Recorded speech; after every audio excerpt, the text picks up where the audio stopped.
अस्सलाम वालेकुम, मेरा नाम है अयाज अहमद और आप देख रहे हैं चैनल लर्न इलेक्ट्रिकल्स। अस्सलाम वालेकुम।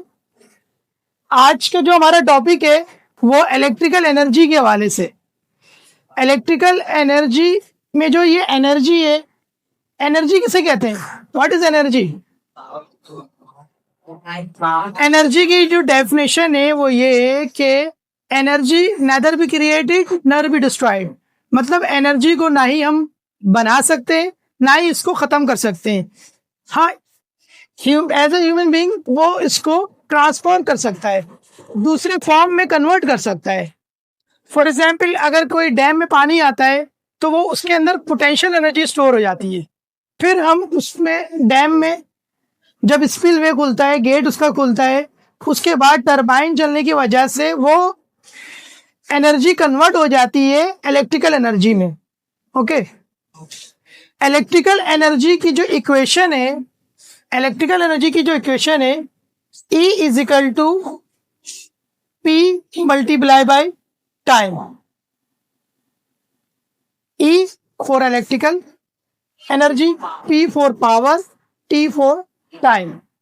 हमारे घर में जो एनर्जी जो यूज हो रही है, इलेक्ट्रिसिटी जो यूज हो रही है, उसमें भी यही सिस्टम है कि हमारे घर के बाहर भी एक एनर्जी मीटर लगा हुआ है जो हमारी एनर्जी को मॉनिटर कर रहा है कि आप कितना कंज्यूम कर रहे हो बिजली। ठीक है, तो इस इलेक्ट्रिकल एनर्जी की जो यूनिट होती है वो होती है किलोवाट आवर। किलोवाट आवर कैसे होती है कि P ये किलोवाट हो गया और ये जो टाइम है ये आवर हो गया। तो इलेक्ट्रिकल एनर्जी की जो यूनिट है वो क्या है? Kilowatt hour. आप मीटर में ये लिखा हुआ देख भी सकते हैं कि मीटर में एक जगह पे लिखा हुआ होगा kilowatt hour. Its unit is electrical energy. ठीक है, तो इलेक्ट्रिकल एनर्जी की यूनिट आपको पता चल गई, किलोवाट आवर होती है। अब हम आगे बढ़ते हैं कि हम अपने घर की कंजम्पशन कैसे मालूम करेंगे या अपने क्लास की हम कंजम्पशन कैसे मालूम करेंगे। इसके हिसाब से हम कंजम्पशन निकालेंगे वर्कशॉप की, कि हमारे वर्कशॉप की कंजम्पशन क्या है, यानी कितना यूनिट मीटर जनरेट कर रहा है, नोट कर रहा है। ठीक है, तो सवाल हमारा ये पढ़ लें। An electrical workshop consist of 6 fan of 80 watt.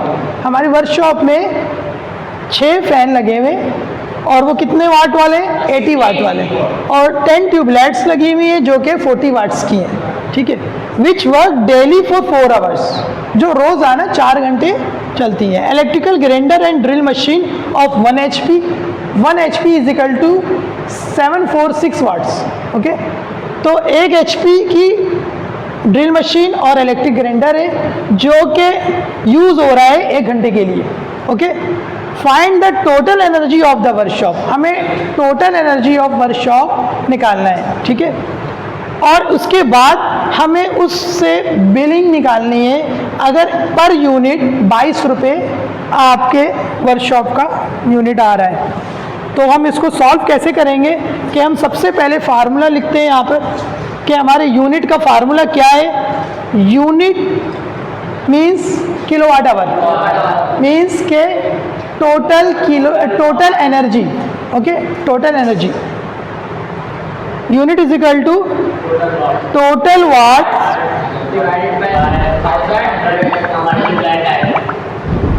Multiply by hours. अब चूंकि यहाँ पर मंथ बिलिंग की बात आ गई है, तो फिर हम यहाँ पर 30 डेज से भी मल्टीप्लाई करेंगे। अब यहाँ पर इस सवाल में आप चीज़ नोट करने वाली वो ये कि हमारे फैन और ट्यूबलाइट तो 4 घंटे चल रहे हैं, लेकिन ग्राइंडर और ड्रिल मशीन 1 घंटा यूज़ हो रहा है। तो हम करेंगे ये कि हम फार्मूले में आवर्स को नहीं रखेंगे। हम जब इंडिविजुअल डेटा बना रहे होंगे तो उस टाइम अलग अलग आवर्स को वहीं पर मल्टीप्लाई करा देंगे। ओके, तो इसी तरह से हम काम शुरू करते हैं।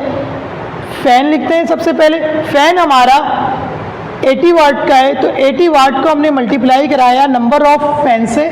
नंबर ऑफ फैंस हमारे 6 फैन है, ये 480 आ गया। अब हम इसको यहीं पर इसकी डेली जो ये कितने घंटे यूज हो रहा है, 4 आवर्स, तो 4 आवर्स से यहीं इसको मल्टीप्लाई करा देंगे। तो इसकी कैलकुलेट करके वैल्यू आप बताएं कि 480 मल्टीप्लाई बाई 4 क्या आएगा। जब तक मैं आपको यहाँ पर ट्यूबलाइट के बारे में बता देता हूँ। ट्यूबलाइट 40 वाट की होती है और ये 10 लगी हुई है, तो ये 400 हो गया, और ये भी 4 आवर चल रहा है, तो 404 फैन की आ गई 1600, और फैन की क्या है ये वाटेज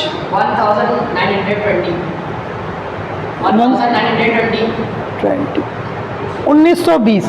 अब जो ये वैल्यू आई है ये सिर्फ वाट नहीं है बल्कि वाट आवर है। क्या है, वाट आवर वैल्यूज आ गई है, ठीक है। अब हम लिखेंगे ग्राइंडर, ग्राइंडर हमारा 1 HP का है, तो 746 एक ग्राइंडर है, तो 1 से मल्टीप्लाई कराएंगे, 746 आ गया। ये चल रहा है 1 घंटा, तो हमारे क्या यहाँ पर आ गया 746। इसी तरह से ड्रिल मशीन है, वो भी 746, ये भी 746 है, ये भी 1 आवर यूज हो रही है, तो ये भी इसके भी वाट आवर आ गया 746। अब हम यहीं पर टोटल वाट्स कर लेंगे। टोटल वाट्स क्या आ रहे हैं,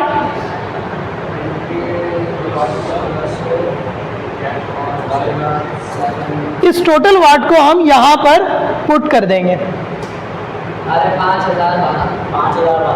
5012 ये टोटल वाट आ रहा है। तो हम ये जब फार्मूले में रखेंगे 5012 को और इसको डिवाइड करा देंगे 1000 से, तो ये आएगा 50.12। अब चूंकि हम आवर सबका हमने रख दिया था इसलिए हम फार्मूले में आवर नहीं लिखेंगे, डायरेक्ट हम 30 डेज से इसको मल्टीप्लाई कर देंगे। यूनिट आ गई, ठीक है। ये 150 क्या आ गई, इसकी यूनिट आ गई। अब एक यूनिट कितने का है क्वेश्चन के मुताबिक 22 रुपये पर यूनिट है, तो यहाँ पर आप लिखो सिंस 22 रुपीस पर यूनिट। तो इसको 150 को हम किससे मल्टीप्लाई करा देंगे 22 से, तो हमारी अमाउंट आ जाएगी, सॉरी 3300 रुपीस, ये अमाउंट आ गई, ठीक है। ये अमाउंट आ गई और ये हमारे 150 यूनिट आ गए, ठीक है।